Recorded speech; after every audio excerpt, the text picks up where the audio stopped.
Hello dear students, कैसे हैं आप सभी। आशा करती हूँ आप सभी ठीक होंगे, स्वस्थ होंगे, अच्छे होंगे। आईसीटी वर्चुअल क्लासरूम देहरादून में आप सभी का स्वागत करती हूँ। मेरा नाम समता है। जैसा कि आप सभी जानते हैं, क्लास 7th में हम लोगों का चैप्टर चल रहा है रेस्पिरेशन इन ऑर्गेनिजम्स, यानी जीवों में श्वसन की प्रक्रिया के बारे में हम इस चैप्टर में पढ़ रहे हैं। किसी भी प्रकार का कंफ्यूजन होने पर आपको चैट के माध्यम से पूछना है, हाथ खड़े करके सवाल पूछना है। मनुष्यों में किस तरह से रेस्पिरेशन की प्रोसेस होती है ये आप अच्छे से पढ़ चुके हैं। अभी मुझे बार बार ये मैं इसलिए कह रही हूँ कि आपको हाथ खड़े करके पूछना है, क्योंकि हो सकता है कोई बच्चा एब्सेंट रहा हो उस सेशन के दौरान, है ना। हो सकता है उसका कॉन्सेप्ट क्लियर ना हुआ हो, तो आप पूछ सकते हैं, है ना। बिना कोई टेंशन लिए आप पूछ सकते हैं, क्योंकि हम लोग आपकी प्रॉब्लम का सोल्यूशन करने के लिए ही, है ना। हमने ह्यूमन में रेस्पिरेशन कैसे होता है, मतलब मनुष्यों में श्वसन समझ लिया है ना। हमने कॉकरोच में श्वसन की प्रक्रिया कैसे होती है ये भी जान लिया। देखिए हमने कौन कौन सा जान लिया है। कल मैं आपको क्या बता रही थी, हमने कौन कौन सा जान लिया है। हमने मनुष्यों में श्वसन कैसे होता है ये जान चुके हैं हम, डन हो गया, है ना।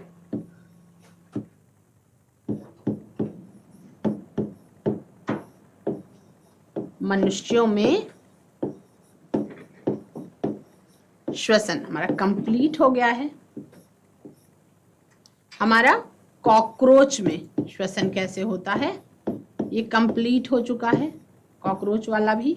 हमारा केचुआ में कैसे श्वसन होता है ये हम कंप्लीट कर चुके हैं, है ना।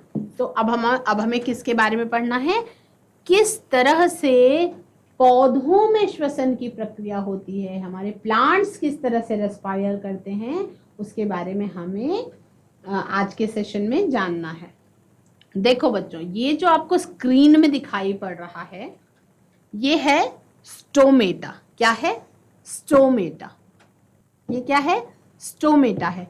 तो ये जो स्टोमेटा है इसे हम क्या कहते हैं, इसी को हम कहते हैं पर्णरंध्र। पर्णरंध्र। अब रंध्र का मतलब क्या होता है, रंध्र का मतलब आप समझ सकते हैं, छिद्र कह सकते हैं। अब छिद्र क्या है? छिद्र, पर्णरंध्र एक ऐसा रंध्र या ऐसा छिद्र कह सकते हैं आप, जो पत्ती के ऊपर या पत्ती के नीचे कहीं पाया जाता होगा। अभी आपको बताया जाएगा कि कहाँ पाया जाता है, लेकिन जो ऐसा इस तरीके का स्ट्रक्चर है, ये बहुत जूम है, मतलब एक्चुअली ये बहुत बारीक होता है, दिखाई नहीं पड़ता हमें, लेकिन ये पत्तियों में होता है। पत्तियों जैसे हमारे पास रोए होते हैं, हमारे पास बाल होते हैं हमारे शरीर पे, तो कहाँ से निकलते हैं, पोर्स से बाल निकलते हैं। वैसे ही पत्तियों के पास भी क्या होते हैं, पर्णरंध्र होते हैं, मतलब पत्तियों पर पाए जाने वाले छेद होते हैं, कुछ छिद्र होते हैं जिन्हें हम रंध्र, पर्णरंध्र यानी कि स्टोमेटा कहते हैं। और ये स्टोमेटा ही रेस्पिरेशन करते हैं। जैसे हमारे पास नाक होती है, तो पौधों के पास नाक नहीं होती, उनके पास ये पर्णरंध्र होते हैं, उनके पास स्टोमेटा होते हैं, जिससे वो क्या करते हैं, अपनी रेस्पिरेशन की प्रक्रिया यानी कि श्वसन की प्रक्रिया को पूरा करते हैं। तो जैसे सभी लिविंग ऑर्गेनिजम्स रेस्पायर करते हैं, श्वसन की प्रक्रिया करते हैं, प्लांट्स टू रेस्पायर, पौधे भी श्वसन करते हैं। तो पहला प्रश्न आपका ये क्लियर हुआ कि प्रश्न मान लीजिए किसी ने पूछा क्या पौधे भी श्वसन करते हैं, तो हम कहेंगे कि हाँ, जैसे सभी जीव जंतु श्वसन की प्रक्रिया करते हैं, सभी सजीव सांस लेते हैं, श्वसन करते हैं, पौधे भी ठीक उसी प्रकार से रेस्पायर करते हैं, यानी कि श्वसन की प्रक्रिया करते हैं। प्लांट्स टू रेस्पायर, प्लांट्स भी श्वसन करते हैं। वो कैसे श्वसन करते हैं? जैसे हमने श्वसन अंग में अपने नाक की बात करी, नेजल पैसेज की बात करी, नोज की बात करी, हमने फेरिंग्स की बात करी, हमने लैरिंग्स की भी बात करी, हमने अपने लंग्स की बात करी, और लंग्स के अंदर के पार्ट्स की भी बात करी, हमने वायु कोशों की बात करी कि किस तरह से गुब्बारे की तरह हमारा लंग्स जो है वो भर जाता है हवा से जब हम सांस अंदर को लेते हैं, और वही बैलून के जैसे जो वायु कोश होते हैं जिन्हें हम अल्वियोलाई कहते हैं या एयर सैक्स करते हैं, वो जब सिकुड़ते हैं तो हवा बाहर को निकल जाती है। लेकिन क्या पौधों के साथ ऐसा होता है? पौधों के पास कोई लंग्स नहीं होते, तो पौधे कैसे श्वसन की प्रक्रिया करते हैं, पौधे कैसे रेस्पायर करते हैं, ये आपको इसमें पढ़ना है, इस वाले कॉन्सेप्ट में। तो पौधे जो होते हैं they respire through the tiny pores on the surface of their leaves called stomata. पौधे कैसे रेस्पायर करते हैं?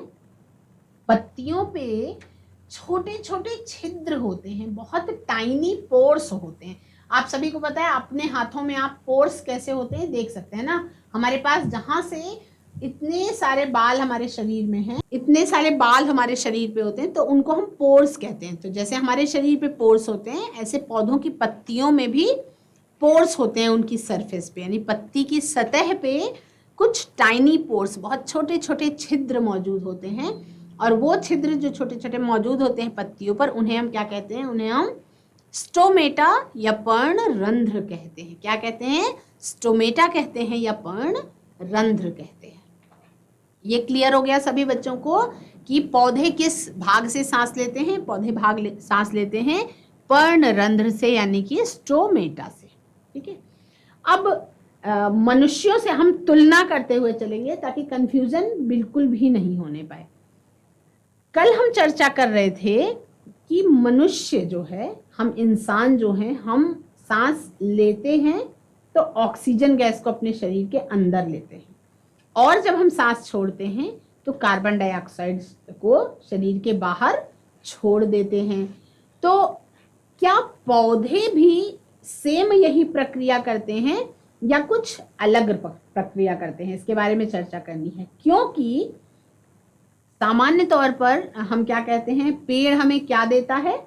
तो पेड़ हमें ऑक्सीजन देता है, पेड़ हमें छाया देता है, पेड़ हमें फल भी देता है। तो हम पहले पॉइंट पे चर्चा करेंगे, पेड़ हमें ऑक्सीजन देता है। ठीक है, ये एक लाइन हो गई कि पेड़ हमें ऑक्सीजन देता है। दूसरी लाइन हो गई कि पेड़ अगर हमारी तरह ही रेस्पिरेशन कर रहा है, मतलब अगर वो प्रोसेस में, श्वसन की प्रक्रिया में ऑक्सीजन ले रहा है और कार्बन डाइऑक्साइड ही छोड़ रहा है, तो हम ऐसा क्यों नहीं कहते कि कार्बन डाइऑक्साइड देता है हमें पेड़? क्योंकि हम तो बचपन से ये सुनते हुए आए हैं कि पेड़ हमें ऑक्सीजन देता है। तो अगर पेड़ हमें ऑक्सीजन देता है तो वो अंदर क्या लेता है सांस लेते समय? पॉइंट है ना। कभी इस प्रश्न पे आपने विचार नहीं किया होगा, चर्चा नहीं की होगी। तो बहुत आसान सा लॉजिक है, अगर ध्यान से उसको सुनेंगे तो आपको समझ में आ जाएगा।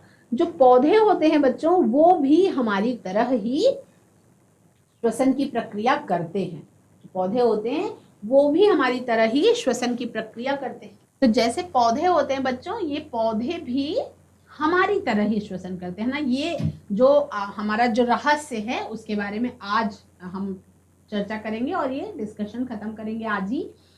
पौधे भी क्या करते हैं? ऑक्सीजन लेते हैं और कार्बन डाइऑक्साइड छोड़ते हैं। अब मेरी ही बात में कॉन्फ्लिक्ट नजर आ रहा होगा आपको मेरी ही बातें विरोधाभासी लग रही होंगी। एक तरफ मैं कह रही हूं कि पौधे हमें ऑक्सीजन देते हैं, दूसरी तरफ मैं आपसे कह रही हूं कि पौधे जो है वो ऑक्सीजन लेते हैं और कार्बन डाइऑक्साइड छोड़ते हैं, है ना। मतलब एक ही इंसान दो अलग अलग बातें कह रहा है ना। तो बिल्कुल भी कंफ्यूज होने की आवश्यकता नहीं है, दोनों ही बातें सही हैं। दोनों ही बातें क्या हैं बच्चों? सही हैं। कैसे सही हैं? पौधा जब श्वसन की प्रक्रिया करता है तब वो ऑक्सीजन लेता है और कार्बन डाइऑक्साइड छोड़ता है। क्लियर? ये पहले अलग अलग समझेंगे। पहले क्या करेंगे, ये याद कर लेंगे कि जिस तरह से मनुष्यों की श्वसन की प्रक्रिया होती है, हम ऑक्सीजन इनहेल करते हैं और कार्बन डाइऑक्साइड रिलीज करते हैं, सेम वही प्रक्रिया पौधे के साथ भी होती है। पौधा भी ऑक्सीजन ग्रहण करता है और कार्बन डाइऑक्साइड छोड़ता है। क्लियर हो गया? किस अंग से छोड़ता है, किस पार्ट से छोड़ता है? अपने पोर्स से। इन्हीं पोर्स को हम क्या कहते हैं? स्टोमेटा कहते हैं। स्टोमेटा या पर्णरंध्र कहते हैं। ऐसा जो पत्तियों में पाया जाने वाला छिद्र, पत्तियों की सतह पर पाया जाने वाला छिद्र, क्या पत्तियों की सतह पर पाया जाने वाला छिद्र।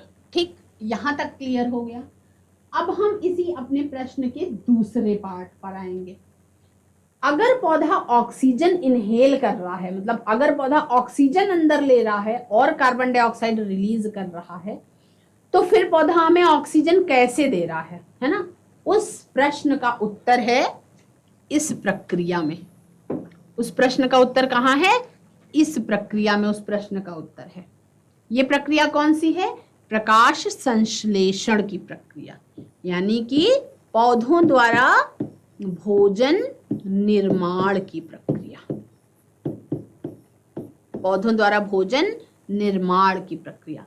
जो कार्बन डाइऑक्साइड पौधा रिलीज करता है ना, और जो वातावरण में कार्बन डाइऑक्साइड मौजूद है, वही कार्बन डाइऑक्साइड, देखो जो ईश्वर है बच्चों, हम ना कितना भी साइंस आगे चली जाए, हम कितना भी वैज्ञानिक लोग खोज करें, लेकिन जो ईश्वर की बनाई हुई मैकेनिज्म है ना, वो पता नहीं कितने हजार गुने ज्यादा एडवांस है। भगवान को पता था कि सांस लेने के लिए, मतलब सांस लेने के लिए नहीं, जो भोजन है उसके विखंडन के लिए क्या चाहिए? ऑक्सीजन चाहिए। तो पौधे को भी एनर्जी चाहिए होती है, उसको भी विखंडन उसका भी होगा, उसके भोजन का भी विखंडन होना है, तो कार्बन डाइऑक्साइड रिलीज होगी। लेकिन फिर हम सांस कैसे लेंगे? क्योंकि हमें तो ऑक्सीजन चाहिए, पौधे को भी थोड़ी थोड़ी ऑक्सीजन चाहिए अपनी श्वसन की प्रक्रिया करने के लिए। तो उन्होंने ये करा, प्रकाश संश्लेषण की प्रक्रिया।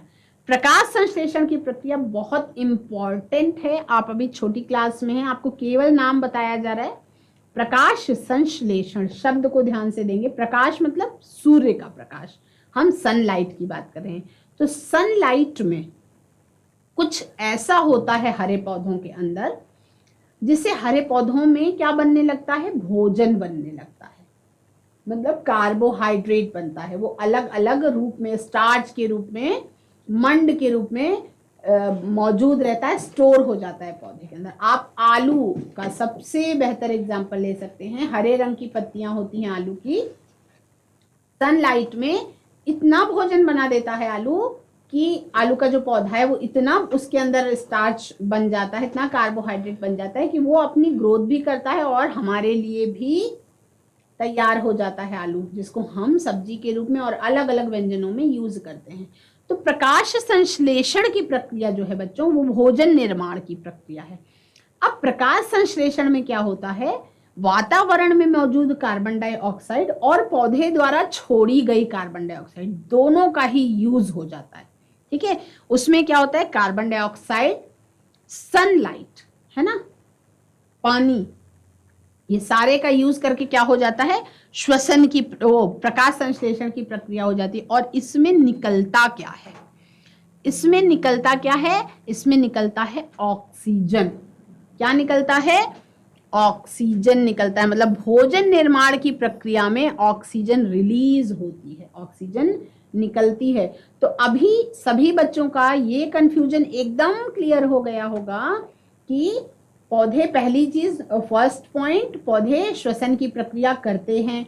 सेकेंड पॉइंट, जैसा हम करते हैं वैसा ही पौधे भी करते हैं, मतलब वायवीय प्रकार का श्वसन करते हैं, एरोबिक रेस्पिरेशन करते हैं। एरोबिक रेस्पिरेशन क्या होता है? ऑक्सीजन की उपस्थिति में श्वसन की प्रक्रिया हो रही है, जिसमें ढेर सारी ऊर्जा मुक्त होती है और कार्बन डाइऑक्साइड भी रिलीज होती है। अब सेकेंड स्टेप क्या है? ये जो कंफ्यूजन था उसको हम क्लियर कैसे करेंगे? कार्बन डाइऑक्साइड को और वातावरण में मौजूद जो कार्बन डाइऑक्साइड है उसको पौधा क्या करता है? यूज कर लेता है सनलाइट में, यानी दिन में सूर्य के प्रकाश की उपस्थिति में भोजन बनाता है, अपने लिए खाना बनाता है और वो यूज करता है, और जो बचता है वो हमारे लिए स्टोर कर लेता है। कौन? पौधा। इसीलिए पौधा जो है वो सबके भोजन का स्रोत है, प्राथमिक स्रोत है। वो प्राइमरी सोर्स ऑफ फूड कौन है? पौधे ही हैं, है ना। तो ये आप जब बड़ी क्लासेस में पढ़ते जाएंगे धीरे धीरे, तो हम थोड़ा सा और अच्छे से जानेंगे। अभी हमने श्वसन और प्रकाश संश्लेषण, क्योंकि पौधों वाले पार्ट में जो है थोड़ा सा ये कंफ्यूजन था कि बच्चों को ये समझ में नहीं आता था कि श्वसन में अगर कार्बन डाइऑक्साइड निकल रहा है तो फिर पौधा ऑक्सीजन देता है, ऐसा हम क्यों कहते हैं। उसका कारण आप सभी बच्चों को आई थिंक अब समझ में आ गया होगा। तो मैंने आपको बताया कि जैसे हमारे श्वसन तंत्र में नाक होती है, जैसे हमारी नोज का यूज होता है श्वसन अंग के तौर पे, उसी तरह से पौधों में स्टोमेटा होते हैं, पर्णरंध्र मौजूद होते हैं पत्तियों की सतह पे, जो क्या करते थे, श्वसन की प्रक्रिया करते हैं, है ना। तो यहाँ तक सभी बच्चों का क्लियर हो गया। अब इसमें अगर कोई कंफ्यूजन है, क्योंकि ये बहुत इंपॉर्टेंट है, कोई कंफ्यूजन होने पर आप बिना किसी संकोच के बेझिझक मुझसे प्रश्न पूछ सकते हैं ना। हम आगे बढ़ेंगे और अब उस मैकेनिज्म पे आएंगे कि पौधा, मैंने आपको बता तो दिया कि ये उसका श्वसन का पार्ट है, इस छिद्र से, इस पर्णरंध्र से पौधा जो है श्वसन की प्रक्रिया करता है, लेकिन कैसे करता है वो प्रोसेस भी आपको पढ़नी है, तो वो प्रोसेस हम जानेंगे, आगे बढ़ेंगे। देखो, the roots of plants also respire, पौधा जो है वो पत्तियों के द्वारा भी श्वसन की प्रक्रिया करता है और पौधे की जड़ें भी श्वसन की प्रक्रिया करती है। रेस्पिरेशन कौन कौन करता है? पूरा का पूरा पौधा रेस्पायर करता है। जैसे हमारे शरीर की हर एक कोशिका में श्वसन की प्रक्रिया हो रही है, उसी तरह से पौधे के भी हर एक कोशिका में श्वसन की प्रक्रिया होती है। तो जड़ भी क्या है? पौधे का ही भाग है। तो जड़ में भी क्या होती है? श्वसन की प्रक्रिया होती है ना। The roots of plants also respire, जो पौधे की जड़ें होती हैं वो भी श्वसन की प्रक्रिया करती हैं, लेकिन वो कैसे करती हैं? They do so by taking in oxygen from the air spaces present in soil by the process of diffusion. लेकिन जड़ें ये काम कैसे करती हैं? पत्तियों का तो मैंने आपको बता दिया कि पत्तियों पे पर्णरंध्र मौजूद होते हैं, स्टोमेटा मौजूद होते हैं, जिससे पौधा जो है श्वसन की प्रक्रिया करता रहता है। लेकिन जड़ें जो जमीन के अंदर हैं, उनमें ये प्रोसेस कैसी होती होगी, है ना। तो जड़ें जो है श्वसन की प्रक्रिया कैसे करती हैं? सॉइल में मौजूद एयर स्पेस होते हैं। जैसे जो मिट्टी है, ऐसे हमें दिखने में लगता है कि कोई स्पेस नहीं है, लेकिन मिट्टी के बीच में, मिट्टी के जो छोटे छोटे कण होते हैं, बहुत छोटे छोटे, उन कणों के बीच में एयर स्पेसेस होते हैं, मतलब हवा होती है ना। और उस हवा में जो ऑक्सीजन है, वो ऑक्सीजन विसरण की प्रक्रिया के द्वारा जड़ के अंदर चली जाती है ना। विसरण की प्रक्रिया के बारे में हम केचुए के श्वसन में समझ चुके हैं, हम अमीबा के रेस्पिरेशन वाली प्रोसेस में विसरण की प्रक्रिया को हम समझ चुके हैं। तो विसरण की प्रक्रिया के बारे में हम जान गए हैं थोड़ा थोड़ा। तो जो मिट्टी के कण होते हैं, उनमें जो हवा वाली जगह होती है, एयर स्पेसेस प्रेजेंट होते हैं, उनमें भरी होती है ऑक्सीजन। और ऑक्सीजन जो है वो जड़ें क्या करती हैं? एब्जॉर्ब कर लेती है। कैसे? अपनी वो जो बाहर वाली स्किन है उसी के थ्रू अंदर। तो ये तो हो गया आपका जड़ें किस तरह से रेस्पिरेशन करती हैं। Oxygen is taken in and carbon dioxide moves out with the help of diffusion only. यानी कि जड़ें अपने अंदर जड़ें सांस ले रही हैं, तो सांस लेने में क्या हो रहा है बच्चों? ऑक्सीजन अंदर जा रही है, कार्बन डाइऑक्साइड बाहर आ रही है। तो जैसे अंदर जा रही है, ठीक उसी तरीके से बाहर भी आ रही है ना। जैसे हम नाक से सांस ले रहे हैं, अंदर को लिया, बाहर को छोड़ा, तो अंदर नाक से ही अंदर को सांस लिया और नाक से ही सांस को बाहर छोड़ दिया। हमारे पास हमारा मुंह भी है, बहुत लोग सांस छोड़ने के लिए मुंह का भी यूज कर लेते हैं। सांस नाक से ली, ऐसे मुंह खोल के छोड़ दी सांस। पर पौधों के पास वो पार्ट कहाँ है? पौधा जड़ से भी श्वसन कर रहा है, मतलब पौधे की जड़ भी सांस ले रही है। कैसे ले रही है? डिफ्यूजन के द्वारा, यानी कि विसरण की प्रक्रिया के द्वारा। तो विसरण की प्रक्रिया, अभी आप क्लास 7th में है, देखो क्लास 9th में जब आप आओगे बच्चों, तो इसके बारे में बहुत विस्तार में आपको पढ़ाऊंगी मैं कि डिफ्यूजन और विसरण, डिफ्यूजन यानी कि विसरण और परासरण, ये दोनों अलग अलग प्रक्रिया हैं। डिफ्यूजन में क्या होता है? गैसेस का आदान प्रदान होता है। जब गैसें एक जगह से दूसरी जगह शिफ्ट होती हैं, तब उसे हम डिफ्यूजन कहते हैं। लेकिन अगर पानी एक जगह से दूसरी जगह शिफ्ट हो रहा है तब हम उसे परासरण कहते हैं, है ना। डिफ्यूजन और ऑस्मोसिस जिसको कहते हैं। अब ऑस्मोसिस क्या है? आपका किशमिश का पानी में भिगा देने पर किशमिश का फूल जाना परासरण है। क्यों? क्योंकि उसमें पानी जो बाहर था वो किशमिश के अंदर घुस गया होगा, तभी तो सिकुड़ी हुई किशमिश जो है वो फूल गई, है ना। अगर गैसेस का एक्सचेंज हो रहा हो तब वो विसरण या डिफ्यूजन कहलाता है। केवल इतना ही अंतर है। जब किसी द्रवीय पदार्थ का एक्सचेंज होता है तब वो ऑस्मोसिस कहलाता है, और जब गैसेस का आदान प्रदान होता है तब वो डिफ्यूजन कहलाता है ना। इसको बहुत आसानी से समझते हुए चलेंगे, बहुत ज्यादा इसमें इंडल्ज होने की जरूरत नहीं है। जितना बताया जा रहा है उतना आप समझेंगे, और इसको नहीं, ये जितना बताया जा रहा है वो अगर आपको समझ में नहीं आ रहा है तो आप तुरंत हाथ खड़े करके चैट के माध्यम से मुझसे बात कर सकते हैं। ऐसे आमने सामने भी बात कर सकते हैं। संकोच करने की कोई ज़रूरत नहीं है। और कोई आप सबने बहुत बार मुझसे बात की है तो मैम कभी क्वेश्चंस नहीं ज़्यादा पूछती हैं, बस केवल इतना ही पूछती हैं जिससे मैं ये चेक कर सकूं कि आपको समझ में कितना आ रहा है।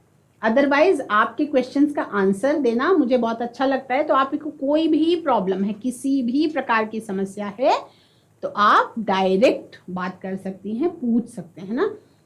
तो बच्चों अभी हम बात कर रहे थे डिफ्यूजन की। तो इस प्रकार का diffusion, this type of gaseous exchange takes place in the younger roots only, है ना। इस तरीके का जो गैसों का आदान प्रदान है वो केवल जो छोटी छोटी नई जड़ होती है उसी में होता है, पुरानी जड़ में नहीं होता। मतलब जो बहुत मोटी जड़ हो जाएगी, जैसे जो नीचे की तरफ बढ़ती रहती है उसी में होता रहता है वो, है ना, उसी से ट्रांसफर होता रहता है। जो पुरानी बहुत मोटी जड़ हो जाएगी तब उसमें गैसेस का आदान प्रदान नहीं होगा। इन द ओल्डर रूट्स, जो पुरानी जड़ें हो जाती हैं उनमें क्या होता है, उनमें गैसेस का एक्सचेंज होने के लेंटिसल्स होते हैं। क्या है? लेंटिसल्स होते हैं। इनके बारे में मैं भी आपको डायग्राम में दिखाती हूँ। जो पुरानी जड़ें हैं, सवाल आया ना कि जब नई जड़ों में डिफ्यूजन के द्वारा ऑक्सीजन अंदर घुस रहा है तो पुरानी जड़ों में डिफ्यूजन के द्वारा नहीं घुस रहा। लेकिन मैं कह रही हूँ कि जड़ तो पूरा रेस्पायर करती है, तो पुरानी जड़ में कैसे होता है? ये लेंटिसल्स के द्वारा होता है। लेंटिसल्स क्या होते हैं? Thin walled loosely arranged cells with intercellular spaces present for gaseous exchange। Lenticels क्या होते हैं? एक बहुत पतली भित्ति वाले, थिन वॉल्ड और लूजली अरेंज्ड, जैसे बहुत ज्यादा ठूस ठूस के नहीं, बहुत थोड़ा दूर दूर भरे होते हैं, जिसमें दो कोशिकाओं के बीच में स्पेस होता है, गैप होता है ना, तो वो गैसेस एक्सचेंज के लिए काम आते हैं लेंटिसल्स। अब एक और प्रकार का है ना, ये आपने क्लास 6th में ही पढ़ा था, है ना। मैंने आपको क्लास 6th में ही, जब हम getting to know your plants, पौधों को जानिए, ये वाला चैप्टर पढ़ रहे थे, तब मैंने आपको बताया था कि जड़ें जो होती हैं बच्चों, जड़ें अपने आप को रूपांतरित करती रहती हैं अपनी आवश्यकता के अनुसार, है ना। तो इन प्लांट्स, पौधों में, ग्रोइंग इन मैंग्रोव्स और सेलिन स्वैम्प्स, या हम इसको कह सकते हैं दलदली भूमि पर, दलदली भूमि पर, सेलिन स्वैम्प्स या mangroves.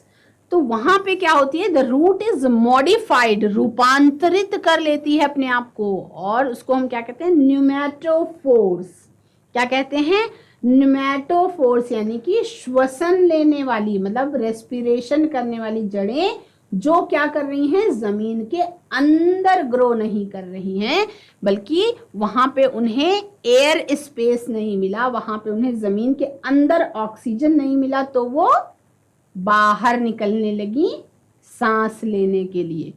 They bear breathing pores, lenticels, and emerge out of the soil for gaseous exchange. किस तरीके से होती हैं? मैं यहाँ पे आपको डायग्राम डालना भूल गई। कुछ ऐसी होती है, जैसे यहाँ पे मान लीजिए ये जमीन है, ये जमीन है, तो ऐसे ऐसे ये अंदर की तरफ नहीं, ऐसे बाहर की तरफ ग्रो कर देती है। ये क्या है? ये आपकी श्वसन जड़ें हैं, श्वसन करने वाली जड़ें हैं। कौन सी जड़ें हैं? श्वसन करने वाली जड़ें हैं। इसमें कौन सा पार्ट होता है? लेंटिसल्स मौजूद होते हैं। क्या मौजूद होते हैं? लेंटिसल्स मौजूद होते हैं। आगे बढ़ेंगे, इसको थोड़ा सा डायग्राम के थ्रू समझेंगे। कुछ पौधों में, कुछ पेड़ों में the trunk of the trees bear small openings, है ना। हम लेंटिसल्स की बात करें, ये आपको मैंने आपको एक पार्ट बताया स्टोमेटा, पर्णरंध्र, एक दूसरा पार्ट है लेंटिसल्स। तो ये जो छोटे छोटे लेंटिसल्स नाम की ओपनिंग होती है, through these openings in the bark, bark का मतलब क्या होता है बच्चों, छाल। बार्क का मतलब क्या होता है, छाल।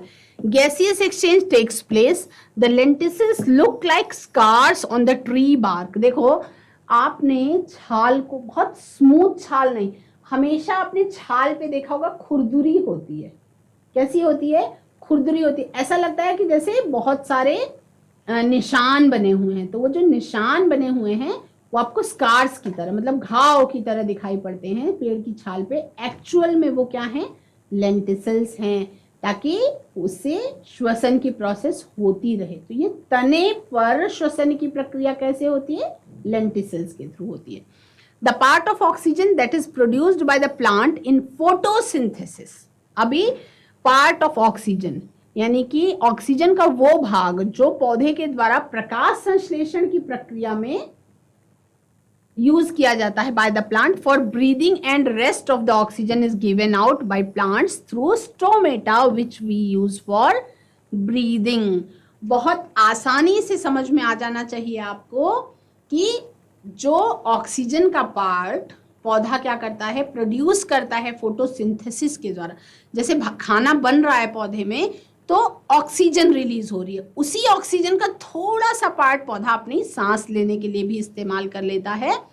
और उसके बाद जो बाकी बची ऑक्सीजन है, क्योंकि ऑक्सीजन तो बहुत ज्यादा रिलीज होती है भोजन निर्माण करते समय, प्रकाश संश्लेषण करते समय, तो जितनी बची ऑक्सीजन थी वो स्टोमेटा के द्वारा क्या कर दी जाती है, रिलीज कर दी जाती है, और उसको हम फिर अपने सांस लेने के लिए यूज करते हैं। ठीक है, यहाँ पे आप देख पा रहे हैं रूट हेयर सेल। आपके जैसे जड़ों में छोटे छोटे रोए जैसी संरचना होती है, तो जड़ों में ये हेयर सेल्स होते हैं, यानी कि कुछ बाल, जैसे मूल रोम जिसे हम कहते हैं, रूट हेयर, यानी ये है मूल रोम और ये मूल रोम की कोशिका है। और यहाँ बीच में देखो, जैसे ये मिट्टी के कण हैं तो उनके बीच में देखो थोड़ी थोड़ी जगह है।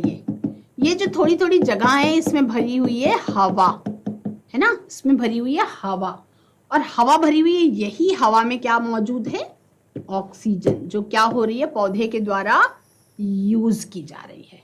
तो ये आज की क्लास में आप सभी ने ये चैप्टर कंप्लीट कर लिया।